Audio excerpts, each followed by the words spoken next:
Hoje o nosso tema, o tema da nossa mensagem é tribulações, aflições. Vou pedir para o Marcos Vinícius colocar aquela imagem. Olha só essa imagem aqui. Olha bem para essa imagem aqui. O que você pensa quando você olha para essa imagem? O que vem na sua cabeça quando você olha para essa imagem aqui?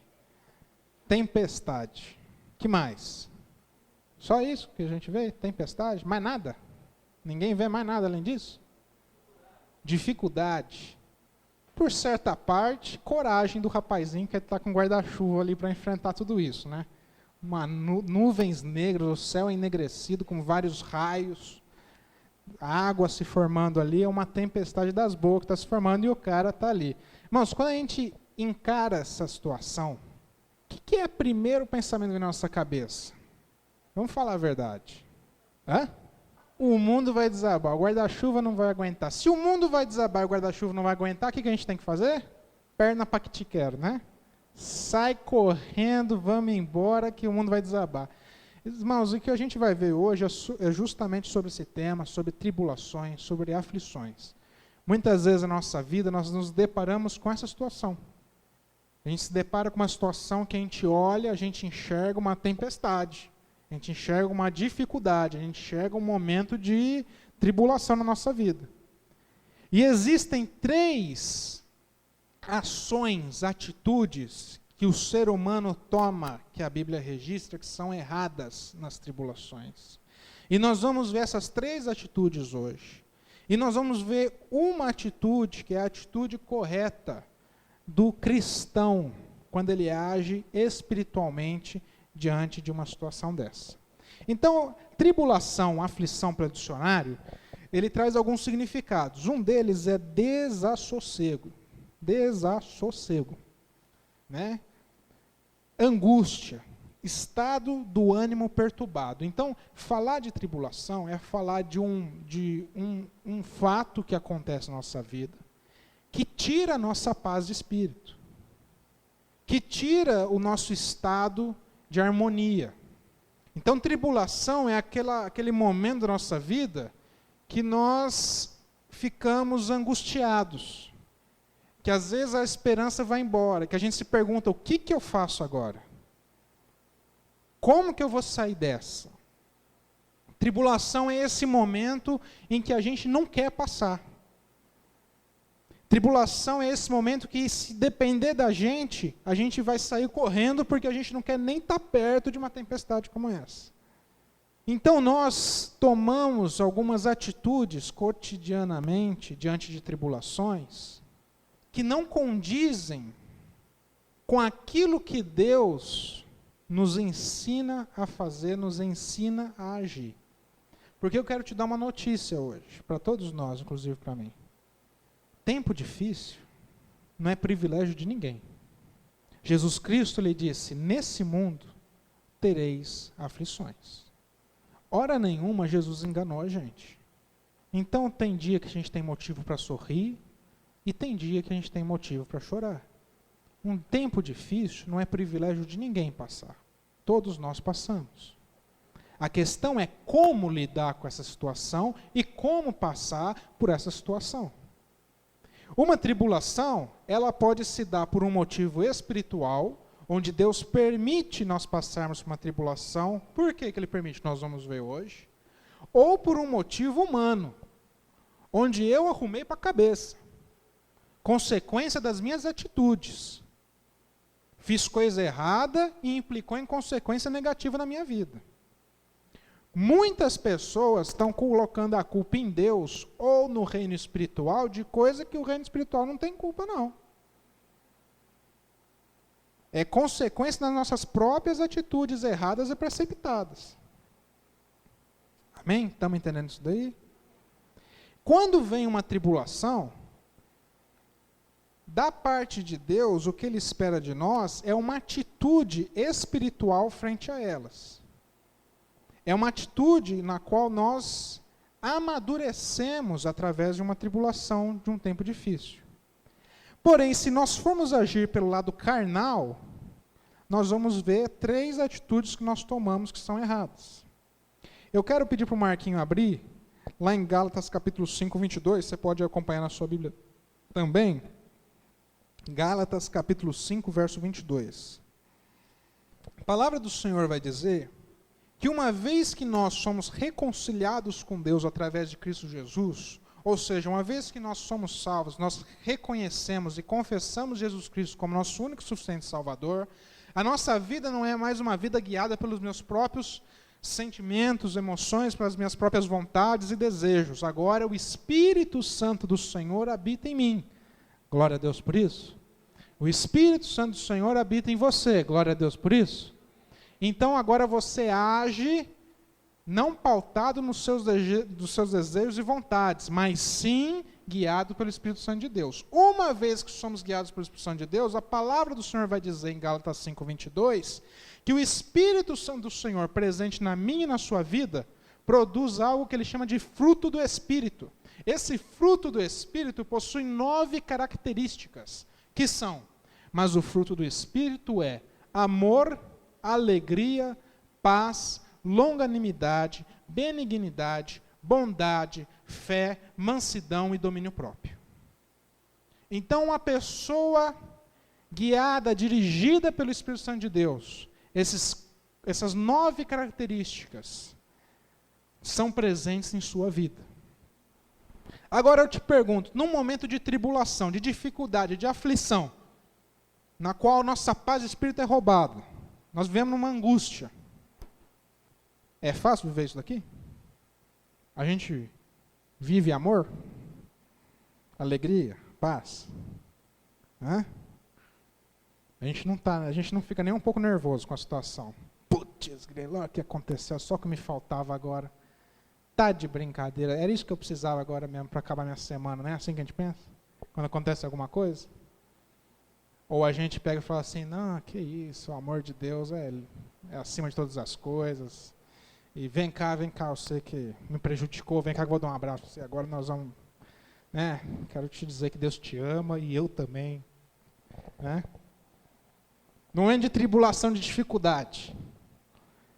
A gozo, a alegria. Ela é presente ou é aquela ranzinzidade, como diz minha esposa? Porque eu vou falar uma coisa para você, irmãos. Eu tenho dia que eu estou ranzinza. Minha esposa sabe. Aí ela fala para mim, amor, você está ranzinza hoje? Para com isso. Aí eu já, peraí, tem que melhorar meu humor aqui. O que está acontecendo?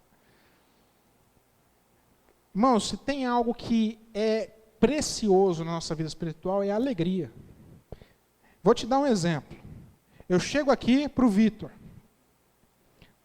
Uma maleta. Abro para ele 10 barras de ouro, purinho. Só que o Vitor está triste, cara. O Vitor, aconteceu uma situação na vida dele, de dificuldade, de tribulação, e ele está para baixo, triste. Você dá o devido valor para essas 10 barras de ouro? A alegria do Senhor nos possibilita viver os nossos dias valorizando as dádivas que Deus dá a cada dia nas nossas vidas. Você sabia disso?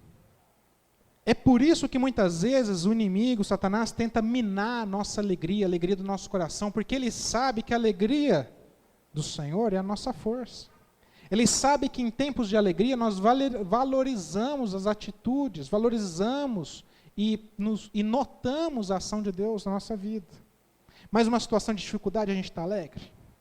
Numa situação de tribulação, paz. É fácil ficar em paz numa situação de tribulação, de dificuldade? Rapaz, perdi o emprego. Como é que você está? Rapaz, estou numa paz, rapaz. Você precisa de ver. Ficar em casa todo dia agora, pagar as contas com vento, tá? Estou numa paz, você precisa de ver, rapaz. Não tem nada me preocupando. É assim que a gente age? Então, irmão, você começa a perceber que nas tribulações, se nós não agimos pelo lado espiritual, nós estamos fadados a ir contra todas essas características que o Espírito Santo de Deus tem para nos proporcionar. Então, uma tribulação é permitida por Deus na nossa vida, porque nada acontece sem a permissão de Deus, certo? Mas se nós agirmos pelo lado carnal, nós vamos sempre estar retrocedendo na nossa fé. Porque nós nunca vamos estar caminhando para a paz. Então eu lembro que meu avô, ele pintou um quadro. E nesse quadro a pintura é a seguinte, ele disse, tem uma história. Ele falou assim, Bruno, eu pintei um quadro que conta uma história. Quer saber? Eu falei, quero. Certa vez, um rei estava muito entristecido, muito chateado, muito amargurado. E ele lançou um desafio, ele queria 3 quadros. Chamou 3 pintores e falou, eu quero 3 quadros que representem paz. Porque eu quero olhar para esses quadros e quero ser confortado. Eu quero ter paz na minha vida. E era o seguinte, no reino é assim, você agradou o rei, beleza, não agradou o rei, um abraço. Aí veio o primeiro quadro, o cara pintou uma cena de filme, né? Uma praia linda, né? Um sol nascente, as nuvens, os coqueiros, uma coisa maravilhosa. Aí ele olhou para aquilo, né? Se fosse a Rosana no Balneário do Camboriú, ele olhou para aquele negócio e falou assim, ó, é bonito, mas não dá paz não. Aí chama o segundo cara, pinta a mata, o verde, a fauna, a flora, uma coisa linda de morrer. É bonito, mas não me deu paz não. Aí chega o terceiro pintor. E o terceiro pintor pintou uma tempestade igualzinha àquela que estava lá. E era uma tempestade em alto mar, o céu preto enegrecido, raios. E no meio do mar tinha uma montanha, uma rocha, um rochedo. E lá no alto do rochedo tinha uma fenda, um buraco nesse rochedo. E nesse buraco tinha um ninho, cuja mãe, o passarinho, alimentava os seus filhos. E na hora que ele olhou esse quadro, ele falou assim, esse quadro me dá paz. Porque a verdadeira paz não é condicionada a situações favoráveis na nossa vida. Situação favorável, o nome é tranquilidade. Agora, a paz que o Senhor tem para nos proporcionar é aquela paz que em qualquer momento da sua vida, da minha vida, essa paz não vai ser roubada, porque Jesus Cristo prometeu, a minha paz vos dou. Não a dou como o mundo a dá, porque o que o mundo tem para oferecer é uma sensação de tranquilidade. Se a situação está favorável, então você está tranquilo. Mas com Deus, Ele quer trazer paz genuína. Num momento, no que tange que qualquer situação, no meio da tribulação, da dificuldade, você não vai se desesperar. Você não vai se angustiar. Porque você sabe que a mão de Deus está com você. Porque você entende que maior é o que está em nós do que aquele que está no mundo. Isso é verdadeira paz. Então a gente começa a entender que quando vem uma tribulação, ela tenta tirar a gente desse caminho que Paulo registra em Gálatas 5:22, que é o fruto do Espírito Santo. É para a gente sair desse caminho de paz, de amor, de alegria, de longanimidade, de benignidade, de bondade, de fé, de mansidão, de domínio próprio. É por isso que diante de uma tribulação, o que Deus espera da gente é um posicionamento. Fala a pessoa que está do seu lado, o que Deus espera de você é um posicionamento. Muito bem. Então nós vamos ver agora 3 reações carnais que nós frequentemente temos diante de tribulações. A primeira delas, você que gosta de anotar, você que é uma pessoa esperta aí, incredulidade. A primeira delas é incredulidade, anota aí. E eu vou chamar aqui o Mateus, que ele vai estar lendo para a gente essa passagem.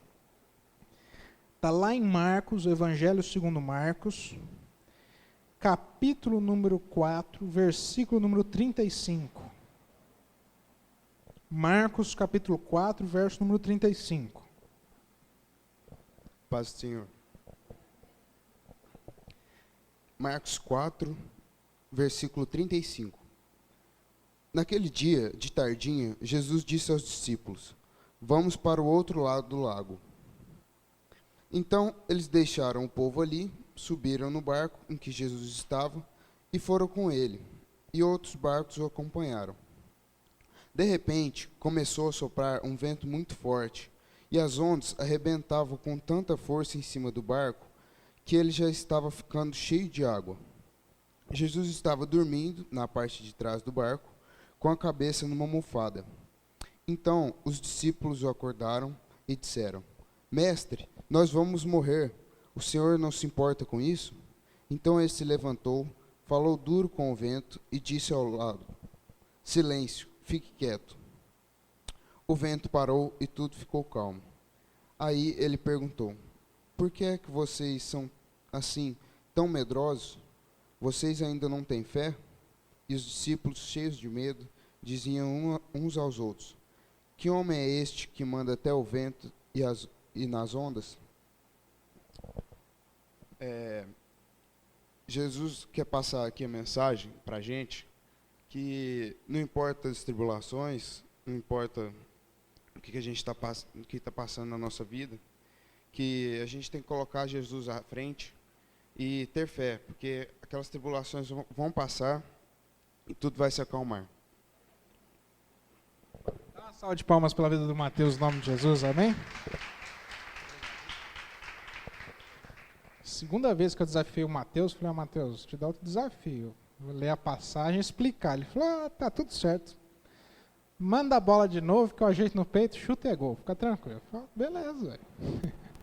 Irmãos, nós acabamos de ler uma passagem em que, como o Mateus leu e citou, Jesus ele sobe num barquinho junto com seus discípulos, então não era um barquinho tão pequeno, porque tinha que caber 13 pessoas lá. Não era um barquinho tão pequenininho, era um barquinho. E junto com esse barquinho que estava para atravessar para o outro lado, para outra margem, a palavra do Senhor diz que outros barcos também foram, porque a multidão falou assim: Jesus vai atravessar como? De barco. Então freta todos os barcos que tiver na região e vão atrás de Jesus. E veio uma tempestade. Agora eu te pergunto, a tempestade veio para quem? Para todos. Todos os barcos que estavam naquela região sofreram com a tempestade. E aí, um fato interessante, uma curiosidade, é que Jesus está na popa, na parte de trás. E era um costume dos gregos, dos romanos, que a parte de trás, por ser a parte mais segura da embarcação, também era a parte onde qualquer altar, qualquer forma religiosa, qualquer objeto religioso que fosse carregado, ficava sempre na parte de trás. E Jesus está nessa parte de trás, que é a parte de honra do barco, da embarcação. Essa parte de trás. Jesus está lá dormindo. E o barco começa a ser cheio de água, os discípulos chegam para Jesus. Esses discípulos que viviam com Jesus, que experimentavam dos milagres de Jesus, da intervenção de Jesus, tanto na vida da multidão, das pessoas que passavam, quanto nas suas próprias vidas, nas suas próprias casas. Jesus curou a sogra de Pedro, por exemplo. Então eram pessoas que viam, ouviam, viviam a ação de Jesus diariamente, dia a dia. E no meio de uma dificuldade, eles se apavoram, eles ficam angustiados, não sabem o que fazer, e eles acham que vão morrer. E quando eles chegam para Jesus, ele pega em Jesus, começa a chacoalhar Jesus. Você não está nem aí, o Senhor não se importa, a palavra do Senhor vai dizer que nós viemos a morrer. Ou seja, eles já chegaram em Jesus dando o diagnóstico, falando assim: nós vamos morrer. Inclusive o Senhor. O Senhor não se importa? É algo que realça a incredulidade que nós temos, que nós estamos fadados a ter diante de situações difíceis. Quantas vezes a gente já viu a ação de Deus na nossa vida, a favor de nós? Às vezes na área da saúde, às vezes nos nossos relacionamentos, na nossa casa, na nossa família, no nosso emprego, na nossa vida financeira. Quantas vezes a gente já experimentou da intervenção de Deus, da ação de Jesus, a nossa salvação. E chega uma situação difícil, chega uma tribulação, uma dificuldade, uma aflição, um momento que é para a gente provar a nossa fé, a gente age pela incredulidade. A nossa reação é de incredulidade. Então as nossas orações, a gente chega diante de Deus, a gente se apresenta diante de Deus: Senhor, lascou tudo. Não tem mais solução. É assim que nós estamos falando diante de Deus? Ou não é assim que a gente fala? Ou não é assim que a gente apresenta as nossas orações para Deus? Ó Deus, não tem mais jeito. Aconteceu isso, agora está sem jeito. Não sei, agora não tem mais jeito. A gente, diante de uma situação de difícil, a primeira característica que nós, como seres humanos, temos como a reação carnal, reação pelas nossas próprias forças, é a incredulidade. Mesmo a gente já sabendo, vivendo, experimentando da ação de Deus na nossa vida, a gente fica incrédulo. Irmãos, a incredulidade é algo muito sério, porque é dizer para Deus que Ele não tem poder suficiente para agir em uma determinada situação. Sendo que a palavra do Senhor vai dizer, ora aquele que é poderoso para fazer infinitamente mais, quanto pedimos, pensamos. Nós não temos muitas vezes um plano para resolver as situações. Mas pela fé nós sabemos que aquele que é superior a qualquer situação está conosco. Então, seja qual for a tribulação, a dificuldade, a aflição que vier, a incredulidade é o primeiro passo que a gente tem que negar, rejeitar. Porque ela vai bater a nossa porta. Ela vai bater na nossa porta. E é nesse momento que você tem que trancar a sua porta, trancar o seu coração, trancar a sua mente, para dizer, eu não vou duvidar. Uma situação difícil não é para a gente ser incrédulo. Uma situação difícil é para a gente falar assim, está difícil? É uma dificuldade que está vindo?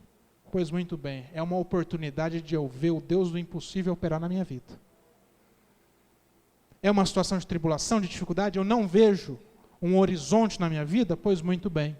É uma oportunidade que eu vou ter de ver Deus conduzindo a minha vida em segurança. Amém? A segunda reação, essa é a primeira, incredulidade, que nós temos diante de uma tribulação, de uma tempestade igual aquela, volta lá, Marquinho, a imagem.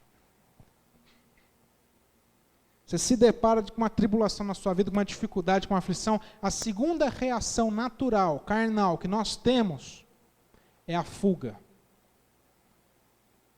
É a negação seguida da fuga. Você conhece uma pessoa que chega diante de um cenário desfavorável financeiro, por exemplo? Desfavorável financeiro. Não está ruim não.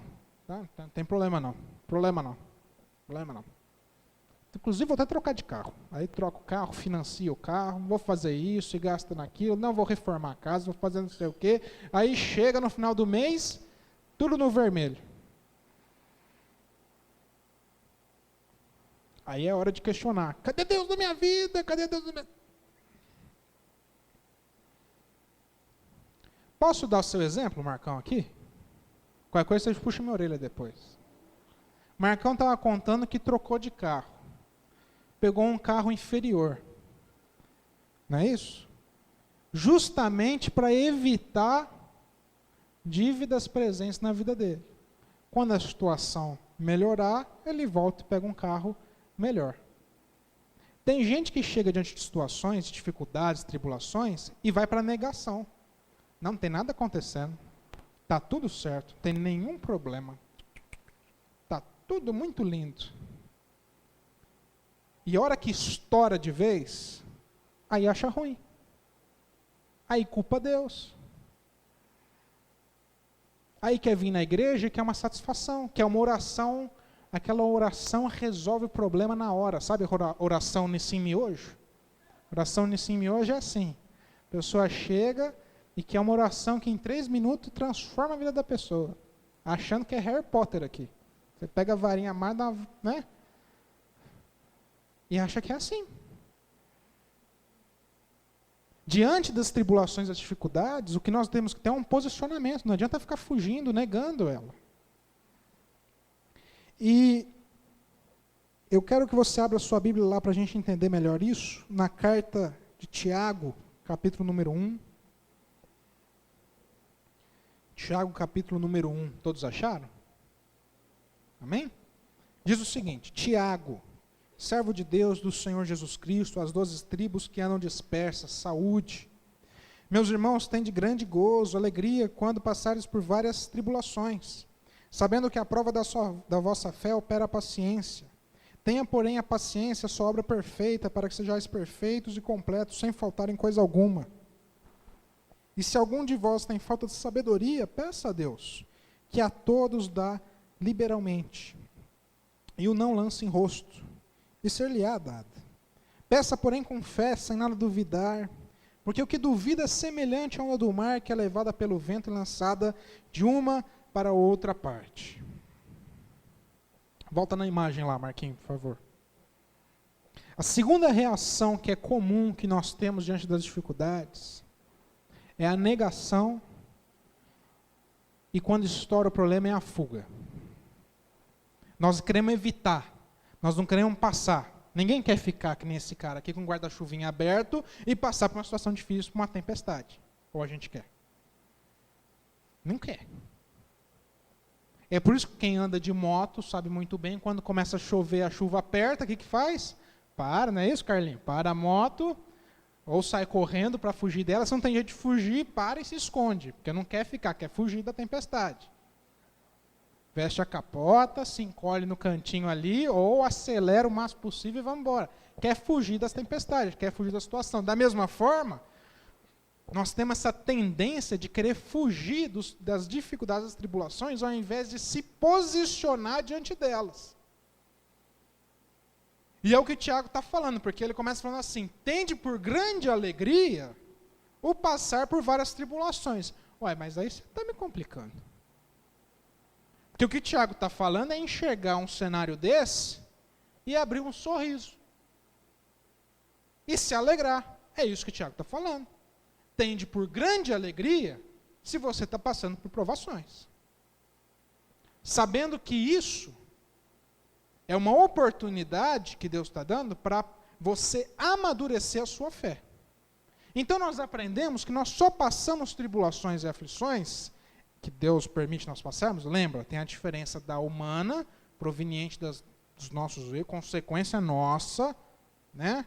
Porque a gente quer agir do nosso jeito, né? Dá um cabeçada na parede. E tem a que Deus permite na nossa vida. E quando Deus permite, é sempre no intuito de que nós vamos amadurecer e crescer a nossa fé. E Tiago está falando, então quando está passando uma dificuldade, uma tribulação na sua vida, tem de grande alegria. E aí a gente não consegue entender isso. E é Tiago, sabendo que a gente não consegue entender isso, vai lá no verso 5 e fala o quê? Você não consegue entender isso? Então peça para Deus sabedoria. Então Tiago linka todo o seu livro, essa sua carta, para a gente compreender toda a situação. Ele vai falar de tribulação, de tentação mais para frente. Então, o que Deus espera de nós, um posicionamento genuíno, espiritual, não é a fuga diante da situação difícil, diante da tribulação. E é o que nós fazemos. É o que nós temos a tendência de fazer, eu e você. Diante de uma tribulação, nós queremos fugir. Perna para que te quero. Vou correr, vou negar, não aceito essa tribulação na minha vida. E enquanto a gente está fugindo, Deus está esperando a gente se posicionar para Ele poder começar a agir na nossa vida. Então eu lembro quando eu fiquei desempregado, em 2014. Não foi, amor? 2014 eu fiquei desempregado. Dia 4 de outubro. A gente ia casar em janeiro de 2015. Casamos. Fiquei desnorteado. Falei, rapaz, sem emprego agora, como é que casa? Tem que cancelar o casamento? De jeito nenhum. Cancelar o casamento nem passou pela cabeça, então eu tenho que dar um jeito de me virar. E saí louco. Primeiro, desnorteado. E eu entendi esse texto de Tiago. Porque foi na semana do dia 24 que eu peguei numa segunda-feira e eu falei, você quer saber de uma coisa? Se Deus permitiu eu passar por esse desemprego, é o Senhor que provê na minha vida tudo. Então, eu vou ficar alegre com esse momento. E as pessoas perguntavam, como é que vai fazer? Eu, rapaz, não sei. O que eu sei é que Deus está nesse negócio. Que a mão de Deus é que me sustenta. Então, se eu estou passando por uma tribulação na minha vida, tem de grande alegria, porque é uma oportunidade ímpar de você ver a mão de Deus operando a seu favor. que é uma oportunidade ímpar de você visualizar o poder de Deus agindo através da sua vida. E quando o poder de Deus age através da nossa vida, ele não é egoísta, ele não é só a favor de nós, porque isso é egoísmo. Ele vem em nós e flui para os outros. E aquilo que Deus faz na nossa vida começa e vira um testemunho. Então, minha mãe, com a graça de Deus, venceu o câncer. E mês passado, estava se falando lá no meu emprego que câncer é morte. E eu tive o prazer de falar, sinto muito em dizer, mas câncer não é morte. Como que esse negócio explica? Eu vou te explicar. Minha mãe teve câncer, Deus curou ela. Meu avô teve câncer, Deus curou ele. Eu creio num Deus que cuida da nossa vida, cuida da nossa saúde. Eu creio num Deus que não desampara os seus filhos. Tempo difícil, Jesus nunca negou que existir. Mas a mão de Deus nos sustentando, isso é sempre certeza para nós. Então, quando Deus ele age na nossa vida, não fica só em nós, isso passa para os outros. Isso é instrumento para abençoar outras vidas. E é por isso que, diante de uma dificuldade, Tiago está falando, tem de grande alegria. Porque você vai ver a mão de Deus operando na sua vida. Estamos entendendo isso daqui? Amém? Terceira reação e última que eu separei, sobre como nós reagimos a uma tempestade dessa, uma tribulação na nossa vida, que é a luta. A gente olha para uma situação difícil, passa por uma tribulação, passa por um momento de aflição, e a gente quer gerar solução. Quem é mais proativo tende a gerar solução. Então, por exemplo, quando eu fiquei desempregado, na primeira semana, eu acho que os RHs da vida nunca receberam tanto currículo, porque acho que eu mandava 5 para o mesmo departamento de RH da mesma empresa. Eu vou mandar uns 5, porque vai que não recebe os outros 4, né? E aí, quando a gente passa uma situação difícil, de tribulação, de aflição, a gente quer gerar solução, através do nosso próprio esforço, através do nosso próprio empenho. Então, a gente passa uma situação de tribulação, dificuldade, de aflição, a gente já pensa qual que é a possível solução. Não, a possível solução é essa. E aí a gente começa a se empenhar, a gente começa a depositar energia, começa a movimentar para gerar solução, e a solução não chega, e o resultado não vem. E eu já falei aqui outras vezes que a consequência de uma expectativa não atingida é a frustração. E aí a gente começa a se frustrar, porque a gente está desgastado, a gente empenhou energia, empenhou força, a gente lutou, a gente travou, a gente foi atrás, fez o nosso possível, mas não atingiu o nosso resultado que a gente esperava, então eu me frustro. E a frustração eu considero um dos mais perigosos, porque da frustração muitas pessoas entram em depressão por conta de frustrações nas suas vidas. E a gente começa a ficar frustrado com Deus, com a igreja, com nós mesmos, com a família, e vai atingindo outras pessoas. É uma bola de neve. Porque eu estou passando uma dificuldade e a solução que eu estou tentando gerar não sai.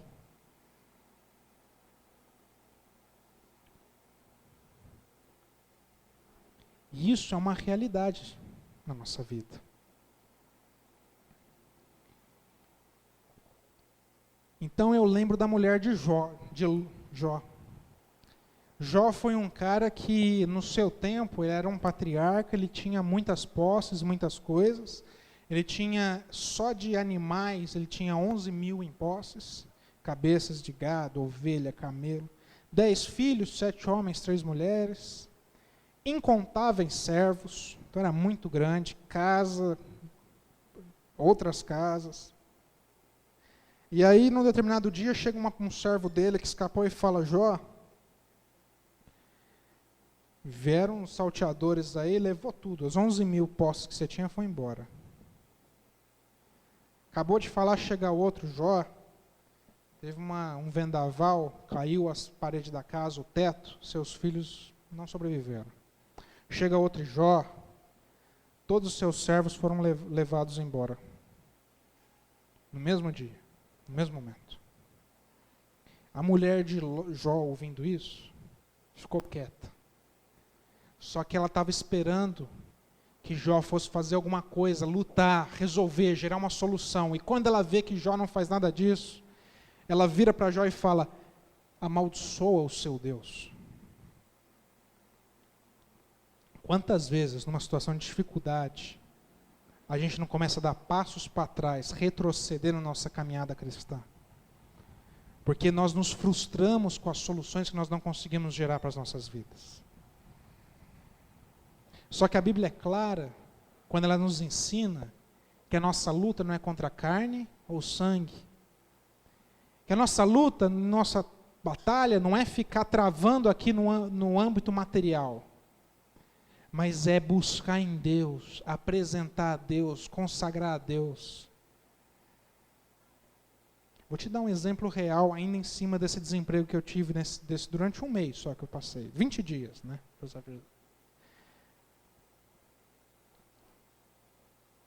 Eu saí distribuindo currículo para tudo quanto é lado. Hora nenhuma eu peguei, ajoelhei e falei: Deus, eu vou montar um currículo aqui, eu quero consagrar ao Senhor, apresentar, orar, pedir para o Senhor direcionar. Sabe?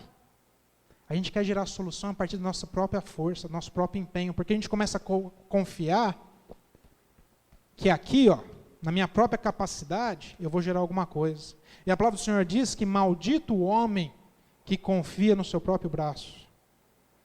Provérbios vai dizer, Salomão vai dizer lá em Provérbios, que o homem que confia no seu próprio entendimento se estriba, cai, tropeça. E é por isso que vem a frustração, porque a gente confia tanto na gente que a gente vai conseguir sair, se safar, trazer uma solução para a nossa vida, que quando isso não acontece, a gente se frustra. E tudo que Deus está querendo é que você confie nele.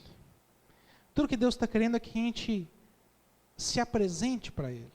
Ao invés da gente sair desenfreado, lutando, travando, a gente ore e busque de Deus uma direção. Você pode procurar em toda a sua Bíblia, todas as vezes que os homens de Deus agiram diante de dificuldades, quando eles agiram mediante a Deus, eles não saíram dando 10 mil tiros para ver se acerta um e resolve a situação. É tiro certeiro, meu querido. Deus direciona a gente para o alvo certo, para a solução certa. Nós, como seres humanos, nós temos uma tendência de dar 10 mil tiros para ver se um pega e resolve a situação. Mas com Deus não é assim. Deus não é assim. Então nós falamos aqui de 3 reações que eu e você temos diante das tribulações. Primeiro, incredulidade. Repita comigo, incredulidade. Segundo, fuga. Repita comigo, fuga. E o terceiro, luta. Repita comigo, luta. E agora nós vamos ver uma reação espiritual diante das tribulações. E eu quero que você abra a sua Bíblia no livro de Jó, que é justamente esse personagem de quem nós acabamos de falar. Jó, quando ele recebe a notícia que perdeu no mesmo dia, no mesmo momento, todas as suas posses, todos os seus servos, todos os seus filhos. Bruno, por que Deus permitiu os filhos morrer? Curso bíblico. Em maio, nós vamos ter o livro de Jó, e você vai entender por que os filhos morreram. Tá? Tem um motivo, tá na Bíblia. Deus não foi mal, não. Os filhinhos de Jó não eram filhinhos de Deus, não. Nós vamos ver o porquê. Mas o fato é que Jó perde os filhos, perde as posses, perde os bens, perde servo, perdeu tudo. E no capítulo 1, todos acharam? Verso 20, olha a declaração de Jó diante dessa dificuldade. Então Jó se levantou e rasgou o seu manto e rapou a sua cabeça e se lançou em terra e... O que diz a sua Bíblia? Vamos repetir em voz alta? Adorou. Verso 21, e disse: nu saí do ventre da minha mãe, nu tornarei para lá. O Senhor deu, o Senhor tomou. Bendito seja o nome do Senhor. Em tudo isso Jó não pecou, nem atribuiu a Deus falta alguma. Jó era um homem de fé. Jó era um homem que se posicionou de maneira espiritual diante das tribulações. Você sabe como que Jó era reconhecido pelos seus amigos? avança um pouquinho no capítulo 4, versículo 6. Capítulo 4, verso 6. Porventura não é o teu temor de Deus, a tua confiança e a tua esperança, a integridade nos teus caminhos? Os amigos de Jó reconheciam que a confiança de Jó estava no temor que ele tinha com Deus. E é por isso que quando acontece tribulação na vida de Jó, Jó se prostra, se ajoelha e diz: bendito seja o nome do Senhor. Porque eu só estou passando isso porque o Senhor permitiu. Se o Senhor permitiu, o Senhor tem um propósito. E se o Senhor está nessa parada, o Senhor tem um propósito, eu não estou desguarnecido, eu não estou desamparado. O Senhor vai me sustentar esse tempo todo durante essa tribulação. Isso é uma atitude espiritual. E a gente olha para a vida de Jó, uma reação dessa diante da tribulação, e a gente pensa, poxa vida, como? Como chegar nisso? Qual é o segredo? Eu quero dizer para você que não tem segredo. A questão é, você está sendo guiado pelo Espírito Santo de Deus plenamente em todas as áreas da sua vida? Porque às vezes tem área da sua vida, da minha vida, que nós não estamos sendo guiados pelo Espírito Santo de Deus plenamente. É por isso que Abraão, sendo Abraão, Deus chama ele no canto e fala: Abraão,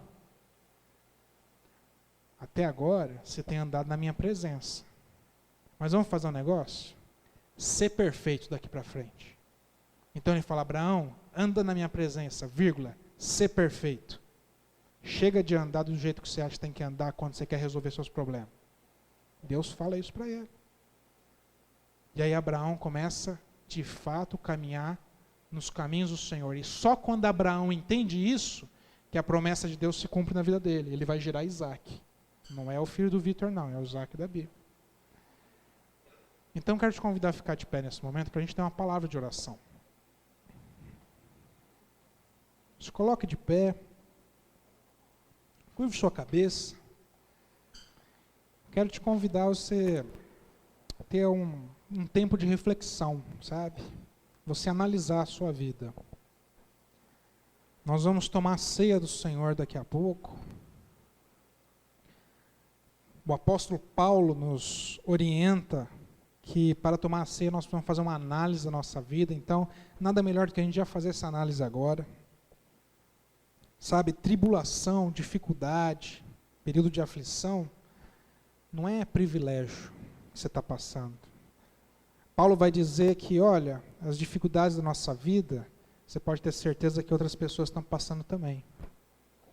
Às vezes a gente fica falando assim, nossa, por que só comigo? Por que só na minha casa? Não é privilégio seu. Tribulações, elas vêm e elas vão. Mas o que importa é como que está o seu coração diante delas. O que importa é como você se posiciona diante delas. É como é a sua reação diante delas. Se quando a incredulidade bate na porta, você decide abrir. Se quando a tentação de fugir, de negar ela, você tenta abrir. Ou se é quando, diante da tribulação, você começa a lutar com suas próprias forças, querer gerar solução e se frustra. Sabe, irmãos, tudo isso vai gerando um fardo na nossa vida, vai gerando um fardo no nosso coração, vai gerando um peso, uma frustração, a gente fica carregando esse fardo com a gente. E a proposta de Deus para as nossas vidas é a seguinte: venham a mim todos os que estão cansados, sobrecarregados, e eu vos aliviarei. É a proposta que Jesus Cristo tem para os nossos corações essa noite. Então, às vezes você está aqui e tem alguma área da sua vida e que não está sendo dirigida plenamente pelo Espírito Santo de Deus. E nessa noite você quer ser dirigido plenamente pelo Espírito Santo de Deus. Diante de situações de dificuldade, de aflição, de tribulação, você não quer reagir com suas próprias forças. Você quer enxergar nelas uma oportunidade da ação, da mão de Deus operar na sua vida. Você quer que os seus horizontes sejam restaurados, que a sua esperança seja restaurada. Mas para isso é necessário um passo de fé, de buscar essa reconciliação com Deus plena, de buscar que Deus guie a sua vida através do Santo Espírito de forma plena. É necessário você abrir o seu coração.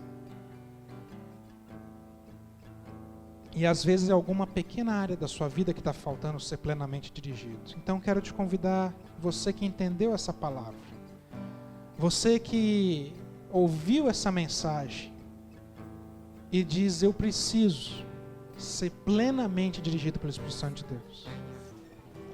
Deus, nós queremos agradecer, Pai, pelo entendimento, Pai, que nós recebemos do Senhor essa noite, Pai. O entendimento que nós devemos, diante das situações de dificuldade, de tribulação, Pai, nós devemos sempre buscar no Senhor forças, no Senhor alegria, no Senhor a paz. Nós devemos buscar o Teu Santo Espírito, Pai, para nos fortalecer, nos direcionar, nos guiar, para que a gente não esteja fadado, Pai, a lutar com as nossas próprias forças, Pai, a nos frustrarmos, Deus, para que nós, como sua igreja, o seu povo, não estejamos fadados, Pai, a nos entristecer, a ficarmos abatidos, Pai. Porque é o Senhor que está conosco, o Senhor não nos desampara, Pai. A sua mão é poderosa, está com a sua igreja, Pai. Então nós agradecemos por essa noite, Pai. No nome de Santo de Jesus Cristo, Pai, nosso Senhor e Salvador, Pai. E eu peço mesmo que cada pessoa que veio aqui na frente, Pai, receba essa noite como já recebeu, um refrigério, um renovo espiritual, Pai. Um fortalecimento espiritual. Porque a Tua palavra é clara: nesta vida nós passaríamos por aflições, mas era para nós termos bom ânimo, Pai, porque o Senhor venceu todas elas, Pai. O Senhor venceu esse mundo, Pai, e nós cremos no Senhor. Em nome de Jesus Cristo nós oramos, Pai, e nós agradecemos. Se você crê nisso, diga amém, e dê uma salva de palmas para Jesus, amém?